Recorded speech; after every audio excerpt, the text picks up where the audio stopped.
Praise the Lord. मैं परमेश्वर का धन्यवाद देती हूँ कि परमेश्वर ने मुझे ये मौका दिया कि आप सबके सामने खड़े होकर मैं अपनी गवाही को दे सकूँ।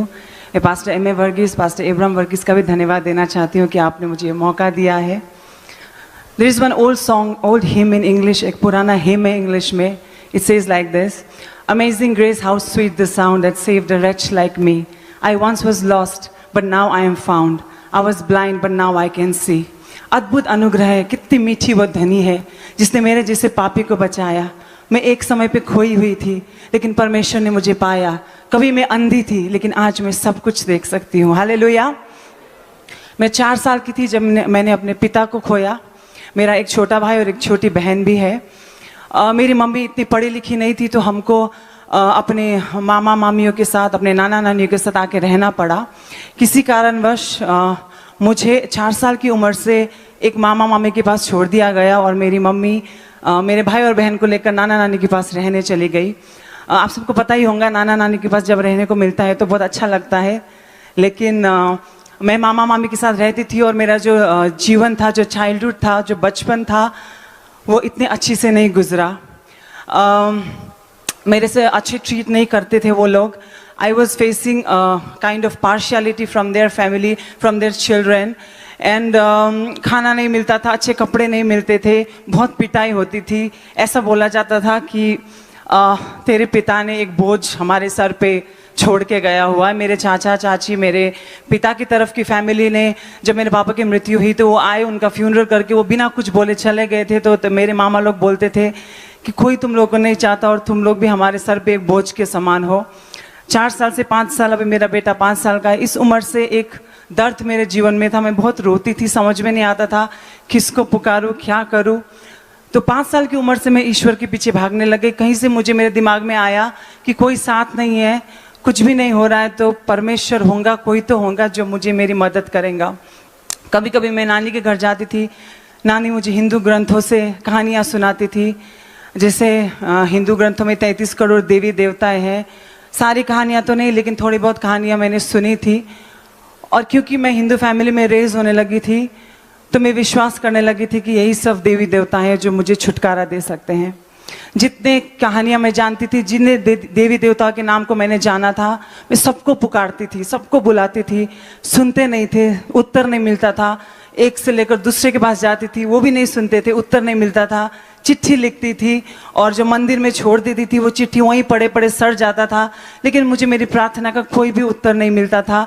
मेरी प्रार्थना 5 साल की उम्र से एक ही थी कि मुझे पिता चाहिए। पिता कैसा होता है मुझे जानना है, क्योंकि मैंने जब पिता को खोया तो मेरे जीवन में बहुत मुसीबत आई। अगर मेरे पिता जिंदा होते तो शायद मैं यहाँ पे ऐसे मुसीबत में नहीं होती। तो मैं और कुछ भी दुआ नहीं करती थी, मैं बोलती थी जो भी परमेश्वर है, मुझे पिता चाहिए, मुझे पिता चाहिए। ऐसे करके मैं बढ़ती गई, कुछ भी नहीं हुआ मेरे जीवन में, ना शांति मिली ना कुछ हुआ। मैं 12-12 घंटे चढ़ के मंदिरों में गई। वहाँ पे एक पत्थर मिला, किसी ने बोला पत्थर से मांग, वो दे देंगे। मैंने मांगा, कुछ नहीं मिला। मैंने बाल काटे, साउथ में एक मंदिर है, जाके उन्होंने बोला यहाँ पे बाल देते हैं तो वहाँ का परमेश्वर खुश होता हो, तेरी प्रार्थना को उत्तर देगा। मैंने अपने बालों को काट कर वहाँ पे दिया, लेकिन कुछ भी नहीं हुआ। मैं हताश हो गई, निराश हो गई। मुझे ऐसे लगा कि ये जीवन कुछ भी नहीं है। There is nothing in this life. I never wanted to live my life one more day. एक दिन भी ऐसा, एक समय ऐसा आया कि मुझे एक और दिन अपने जीवन को जीने की इच्छा नहीं हुई, क्योंकि मैं बिल्कुल अकेली थी इस संसार में। माँ नहीं थी, भाई बहन नहीं थे, कोई नहीं था, मैं अकेली खड़ी थी। और मेरे को ऐसा लगता था कि मैं मरूं तो कहाँ जाऊंगी मर के, मुझे ये भी नहीं मालूम था। तो मैं मरने से भी डरती थी। लेकिन ऐसा समय आया था जीवन में कि मुझे ऐसा लगने लगा था कि ये जिंदगी जीने से अच्छा मेरे लिए मरना ही है। समय बीतता गया, मैं बड़ी होती गई, मेरा जीवन ऐसा ही रहा। और एक दिन मैंने ये निर्णय कर लिया अपने मन में कि संसार को बनाने वाला कोई परमेश्वर है ही नहीं। ये सब मैथोलॉजी है, ये सब कहानियां हैं। किसी ने इस संसार को नहीं बनाया। जो भी साइंस बोलती है वही सही है। और मैंने ये बोल दिया कि हाँ, इस संसार में कोई भी परमेश्वर नहीं है। ऐसे समय बीतता गया, मैं दिल्ली आई। मैंने दिल्ली में 6-7 साल एक एयरलाइंस में काम किया। मैं दुनिया में चली गई, मैं एक एयर होस्टेस थी। और मैं पूरी अपने जीवन को एंजॉय करने लग गई। बचपन में मुझे बहुत कमियां मिली थी, जब मैंने पैसे कमाना चालू किया तो मैंने अपने पैसे को ईश्वर बनाया, क्योंकि मैंने कमी देखी थी। और जब मेरे जीवन में पैसा आया तो मुझे ऐसा लगने लगा कि मुझे सब मिल गया, अब मुझे किसी की ज़रूरत नहीं, इन लोगों ने मुझे बचपन में छोड़ दिया, अब मेरे पास पैसा है, मैं कुछ भी कर सकती हूँ। मैं अपनी ज़िंदगी को एंजॉय करती थी, अच्छे अच्छे कपड़े पहनती थी, फैशन करती थी, बड़े बड़े ईयररिंग्स पहनती थी, घूमती रहती थी, अलग अलग प्रकार के मेकअप करती थी, पूरी तरह से संसार में मैं चली गई थी। ऐसे ही फिर मैं दिल्ली से दुबई चली गई। दुबई में मुझे एक बहुत बड़ी फाइनेंस कंपनी में जॉब मिला, उसमें मेरी सैलरी जितनी थी उससे डबल ट्रिपल हो गई। तो मैं और घमंड में आ गई और मुझे ऐसा लगा पैसा ही सब कुछ है, अब मेरा जीवन सेट हो गया। जैसे मैं दुबई में गई और मैं वहाँ पे रहने के लिए अकोमोडेशन ढूंढ रही थी, तो मुझे एक इंटरनेट से एक नंबर मिला, मैंने उसको कॉल किया, मैं उससे मिलने गई। तो एक छोटा सा एक घर था जिसमें 4 बंक बेड्स लगे हुए थे। वहाँ पे एक लड़की थी, मैंने बोला कोई बात नहीं, मैं थोड़े दिन रहकर अच्छा घर ढूंढ लूँगी बाद में, अभी फ़िलहाल के लिए मैं यहाँ रह सकती हूँ। तो मैंने बोला क्या मुझे थोड़े दिन रहने के लिए यहाँ मिल सकता है क्या, क्योंकि मैं यहाँ पे नई नई आई हूँ और मैं अपना अकोमोडेशन ढूंढ रही हूँ। उसने कहा बिल्कुल क्यों नहीं, आप रह सकते हैं। अगले दिन मैं अपना बैग लेके उस घर में आई। जैसे मैं उस घर में घुसी तो जो मेरी रूममेट थी उसने मुझे बाइबल दिया। जब उसने मुझे बाइबल मेरे हाथ में पकड़ा तो मुझे जोर से हंसी आई।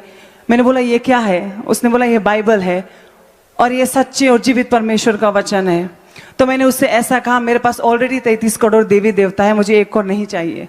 आई एम फेड अप, ऐसा कुछ होता नहीं है और एक और कहानी लेके तुम मेरे पास मत आओ, अगर तुम सुनना चाहते हो तो मेरे पास हजारों कहानियां हैं। उसने बोला तुम बस ये रख लो और बस तुम जब भी मन करे तुम पढ़ लो, बट ये रख लो, इसको डिनाई मत करो। एक समय था जब मैं परमेश्वर का भय रखती थी, तो हो सकता है वो भय मेरे मन में थोड़ा सा बचा हुआ था। तो मैंने बोला ठीक है कोई बात नहीं, तुम मुझे दे रहे हो तो मैं रख लेती हूँ, लेकिन ये मत समझना कि ये वचन मेरा कुछ कर सकता है, कोई कुछ नहीं कर सकता। और वो जो लोग थे वो छोटी मोटी नौकरी करने वाले लोग थे। मुझे बहुत घमंड था उस समय कि मैं बहुत पैसा कमाती हूँ। मैं वो सोच रही थी ये लोग ऐसे ही है, मैं जल्दी से यहाँ से निकल जाऊँगी। मैं वहाँ पे रहने लग गई। दुबई में फ्राइडे को मेन चर्च होता है। फ्राइडे आया जिस हफ्ते मैं उनके घर गई थी, वो मुझे अपने चर्च लेके चले गए। वो तमिलियंस थे तो पहले मैं तमिलियन चर्च गई। सैटरडे को वो मुझे मलयाली के चर्च लेके चले गए। संडे को वो मुझे इंग्लिश चर्च लेके चले गए। मेरे को समझ में नहीं आ रहा था कि मेरे साथ क्या हो रहा था। मैंने दुबई में लैंड ही किया था और ये लोग मेरे को घूमने नहीं जाने दे रहे थे, कुछ करने नहीं देने जा रहे थे। मुझे बार बार चर्च लेके जा रहे थे, 4 सर्विस 5 सर्विस जबरदस्ती लेके जा रहे थे, खींच रहे थे। मैं बोल रही थी मुझे नहीं जाना नहीं जाना नहीं जाना, मुझे खींच रहे थे, लेके चले जा रहे थे। दूसरा हफ्ता बीता दुबई में, मैं वापस संडे चर्च गई उनके साथ। उन्होंने अगेन मुझे जबरदस्ती लेके गए। तो पास्टर वहां पे प्रचार कर रहे थे, इंग्लिश में ये बोल रहे थे कि परमेश्वर ने जगत से इतना प्रेम किया कि उसने अपना इकलौता पुत्र हमारे लिए दे दिया ताकि हम नष्ट ना हो लेकिन अनंत काल का जीवन पाए। वो जब वचन वो बोल रहे थे तो मुझे ऐसा लगा कि ऐसा कभी हो सकता है कि कोई परमेश्वर है जो आके मेरे लिए मर सकता है? ऐसा हो ही नहीं सकता। मेरे रिश्तेदार मेरे लिए नहीं मर सकते, मेरी माँ मेरे लिए नहीं मर सकती, मेरे दोस्त मेरे लिए नहीं मर सकते, परमेश्वर क्यों मेरे लिए मरेगा? मैं कौन हूँ? मैं कुछ भी नहीं हूँ, एक कॉर्नर में पड़ी हुई एक लड़की हूँ, मुझे तो हार्डली कोई लोग जानते हैं, मेरा तो कोई वैल्यू ही नहीं है मेरी फैमिली में, तो परमेश्वर मेरे लिए क्यों मरेगा? तो बार बार मैं घर वापस आ रही थी तो ये वचन मेरे कानों में गूंज रहा था, लेकिन मैं इग्नोर करने की कोशिश कर रही थी। समय बीता गया, मैं जबरदस्ती ये लोग मुझे चर्च लेते गए। 8 महीने बीते, 9 महीने बीते। माई रूममेट वॉज वेरी श्योर, जब वो मेरे से पहले से मिली थी तो वो मुझे बोलती थी मुझे ऐसा लगता है कि परमेश्वर का योजना तुम्हारे जीवन में है। तो मुझे ऐसा लगता था कि ऐसे ही कुछ भी बोलते हैं ये लोग। मैं बोलती थी ठीक है योजना है तो देखा जाएगा। तो मैं चर्च चलती गई 8 महीने 9 महीने हो गए चर्च, मुझे कुछ भी नहीं हुआ, मेरे जीवन में कोई चेंजेस नहीं आए। मैं बिल्कुल भी परमेश्वर को मानने के लिए तैयार नहीं थी। एक दिन मैं अपने ऑफिस में बैठी हुई थी, लंच टाइम था, सब मेरे कलीग्स बाहर लंच करने गए हुए थे। मुझे उस दिन भूख नहीं लगी, मैंने बोला मैं यहीं बैठ जाती हूँ, आप लोग जाके लंच कर लो। मैं अपने ऑफिस में बैठी हुई थी, ऐसे ही सोच रही थी कि क्या हो रहा है मेरे जीवन में, ये परमेश्वर ईश्वर क्या चीज़ है मेरे जीवन में, बस चल ही रहा था। तो मुझे उस समय ऐसा लगा कि किसी ने मुझे बोला let the dead bury the dead, you follow me. I heard that voice very clearly. मुझे बाइबल का ABCD नहीं मालूम था, बाइबल के बिगिनिंग में क्या लिखा हुआ है, एंड में क्या लिखा, मुझे कुछ नहीं मालूम था। But that voice was so real. Then I just turned back and there was nothing. फिर मैंने आराम से बैठे, मैंने बोला कुछ भी नहीं है, ऐसे मैंने सुन लिया होगा. Again I heard that voice, let the dead bury the dead. You take up my cross and you follow me. Then I knew it was Jesus. Then I knew it was Jesus. I heard his voice. मैंने उनकी आवाज को सुना. जैसे दूसरी बार उन्होंने बोला तो मेरे को एकदम से लगा ये प्रभु है. मैंने फटाक से बाइबल खोला. मुझे पता भी नहीं था वो वर्ड्स है कि नहीं बाइबल में, ऐसा कुछ लिखा कि नहीं है. जैसे मैंने बाइबल खोला तो मत्ती की किताब 8:22 खुला और वहां पे ऐसा ही लिखा था, मरे हो को उनके मुर्दे को अपने आप ही गाड़ने दो, तू मेरे पीछे चल. जब मैंने देखा तो मेरे जीवन में ऐसा लगा कि एक जादू हो गया. ऐसा कभी हुआ नहीं था मेरे जीवन में, पहली बार हुआ था. मेरे एकदम से मेरे वो जो क्रूस था परमेश्वर का, जिसको मैं देखना भी नहीं चाहती थी, वो मेरे लिए सत्य हो गया था. परमेश्वर का लहू अचानक से मेरे लिए कीमती हो गया था. और जो नाम प्रभु यीशु मसीह का जो मैं सुनना भी नहीं चाहती थी, मेरे लिए बहुत महत्वपूर्ण हो गया था. मुझे एकदम से रोना आया, पता नहीं क्यों रोना आया. मैंने अपने बॉस को एक मैसेज लिखा और मैंने बोला कि मुझे कुछ हो रहा है, मुझे अच्छा नहीं लग रहा, मैं घर जाना चाहती हूँ. हाफ डे लेकर मैं घर गई. मैंने अपने दरवाजे को बंद किया. मेरे सारे रूममेट्स अपने अपने ऑफिस में थे. I cried for 2 hours continue. मुझे बस रोना आ रहा था, मुझे समझ में नहीं आ रहा था. मैंने स्वर की तरफ अपने आंख को उठाया और मैंने प्रभु से बोला, इसका मतलब ये है प्रभु कि तू मुझे जानता है, तू मेरे नाम को जानता है. मैं भूली हुई नहीं हूं, मैं छोड़ी हुई नहीं हूं, मैं परमेश्वर की बेटी हूं. तू मेरे लिए मारा गया. आज मैंने ये जाना और मैंने ये भी जाना कि तूने अपने हाथों में मुझे खोद के रखा है. What else do I want? मुझे और कुछ नहीं चाहिए था. वो मोमेंट ऐसा था कि वहां पे परमेश्वर की आत्मा थी और वो मैं थी. मैंने आज तक ऐसे कोई मिरेकल्स जीवन में देखे नहीं थे.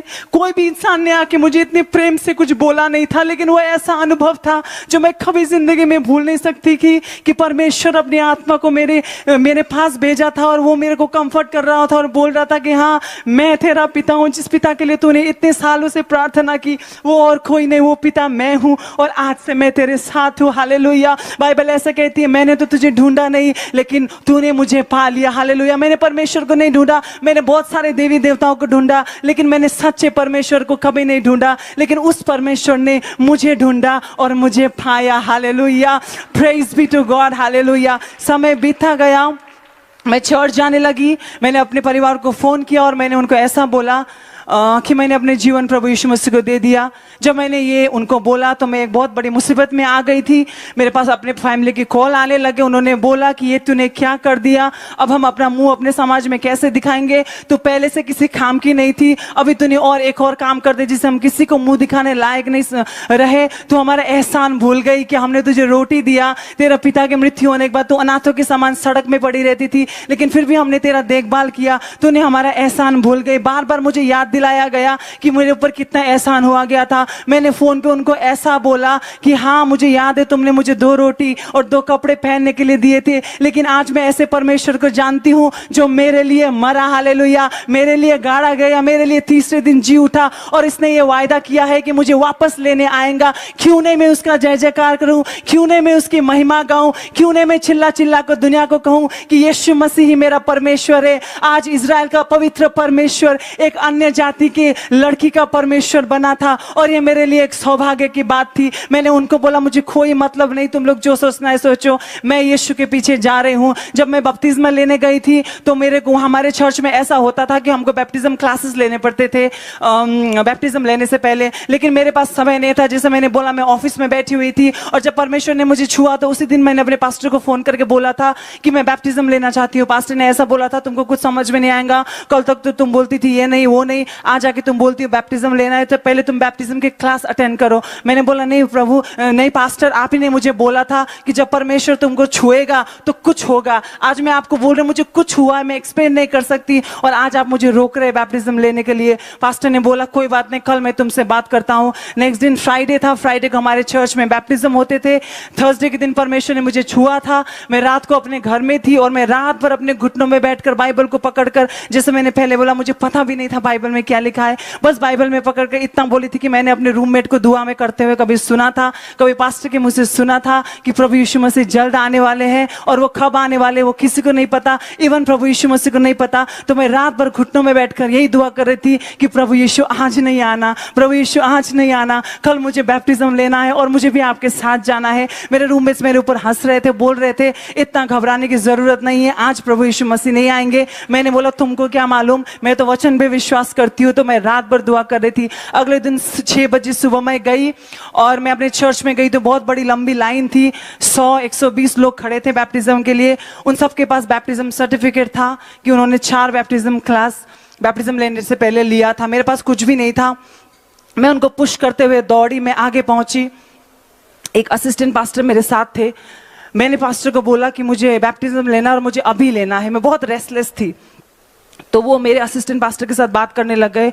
वो अपने तमिल भाषा में बात कर रहे थे, मुझे समझ में भी नहीं आ रहा था क्या बात कर रहे, और मुझे ये भी समझ में नहीं आ रहा था कि वो क्यों बात कर रहे। बात करने से अच्छा वो मुझे डुबा दे पूल में। मैं वहाँ पे खड़े होकर देख रही थी और वो अपने बातें करे जा रहे थे।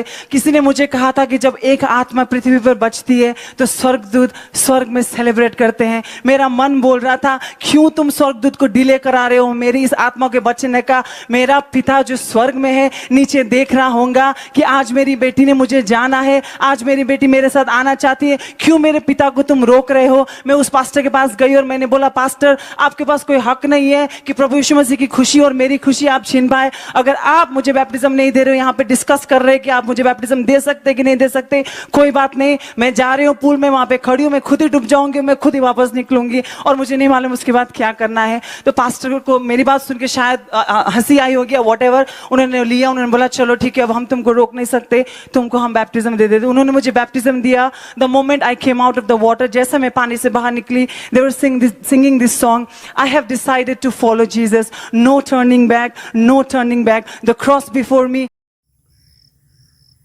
आप सभी को जय मसीह की दोस्तों, मेरा नाम है रोहित कुमार। आप देख रहे हैं मसीह न्यूज़ टाल के चैनल में आप सभी का स्वागत करता हूं। दोस्तों आप सभी लोगों के बीच में लेके आ चुका हूं एक और टेस्टामनी जो कि सभी मसीह भाई बहनों के लिए बहुत ही इम्पोर्टेंट है। दोस्तों आज की ये टेस्टामनी आपके जीवन के लिए बहुत ही अद्भुत होगी, आपके जीवन को बदल के रख देगी। आपके जीवन में जो भी समस्याएं होंगी, जो भी दिक्कतें होंगी, वो सर्वशक्तिमान परमेश्वर आज आपको सारी समस्याओं से, सारी प्रॉब्लम से, सारी दिक्कतों से आज़ाद कर देगा और आप अपने जीवन में अपने आप से आज़ाद हो जाएंगे। और परमेश्वर आपको हर एक दुख और मुसीबत से, हर एक चिंता से, हर एक मुसीबत से आपको छुटकारा दिलाएगा। मेरे प्रियो, परमेश्वर का वचन कहता है कि आपने वीडियो के पहले देखा कि एक बहन है जो कि पहले वो कट्टर हिंदू हुआ करती थी, लेकिन उसके साथ परमेश्वर ने कैसे उसको वो बदला, उसके जीवन में कैसे परिवर्तन लाया, उसके मन को कैसे परिवर्तन किया और परमेश्वर उसके जीवन की सारी समस्याओं को कैसे आज़ाद कर दिया। मेरे प्रियो, प्रभु का वचन कहता है सभी मसीह भाई बहनों को अपने जीवन में विश्वास के साथ और प्रभु के वचन के साथ अपने जीवन को व्यतीत करना चाहिए। जितने मेरे मसीह भाई बहन हैं, दोस्तों आप सभी लोगों से कहना चाहता हूं कि आप लोग इस वीडियो को देखो और फुल वॉच करो ताकि ऐसी लेटेस्ट वीडियो आप तक ला सकूं। आप सभी को जय मसीह की दोस्तों, मेरा नाम है रोहित कुमार। आप देख रहे हैं मसीह न्यूज़ टाल के चैनल में आप सभी का स्वागत करता हूं। दोस्तों आप सभी लोगों के बीच में लेके आ चुका हूं एक और लेटेस्ट टेस्टामनी। दोस्तों जिस टेस्टामनी को सुनने के बाद आज आपकी आंखों में आंसू आ जाएगा। आज हमारे जितने मसीह भाई बहन अपने जीवन में परेशान हैं, अगर आप अपने जीवन में बहुत उदास रहते हो, निराश रहते हो, परेशान रहते हो और हमेशा निराशा का सामना करते हो, तो मेरे प्रियो ये टेस्टामनी आपके लिए है, ये वीडियो आपके लिए है। प्लीज़ मैं आप सभी लोगों से रिक्वेस्ट करता हूं कि आप लोग इस प्रार्थना को और इस टेस्टामनी को सुन लो। जैसे इस बहन को, इस भाई के जीवन को बदल के रख दिया है, ठीक उसी प्रकार प्रभु भी आपके जीवन को बदल के रख देगा और आप अपने जीवन में कभी भी निराश और उदास और परेशान और हैरान नहीं रहोगे और परमेश्वर आपको सारी समस्याओं से, सारी प्रॉब्लमों से, सारी दिक्कत से आपको आज़ाद कर देगा। और परमेश्वर कहता है कि वो तुम्हारे जीवन को एक सारी जितने भी सारी बंधनों से वो बंधा है, उन सारी बंधनों से आपको छुटकारा दिला देगा। वो आपके सारे बंधनों को तोड़ देगा।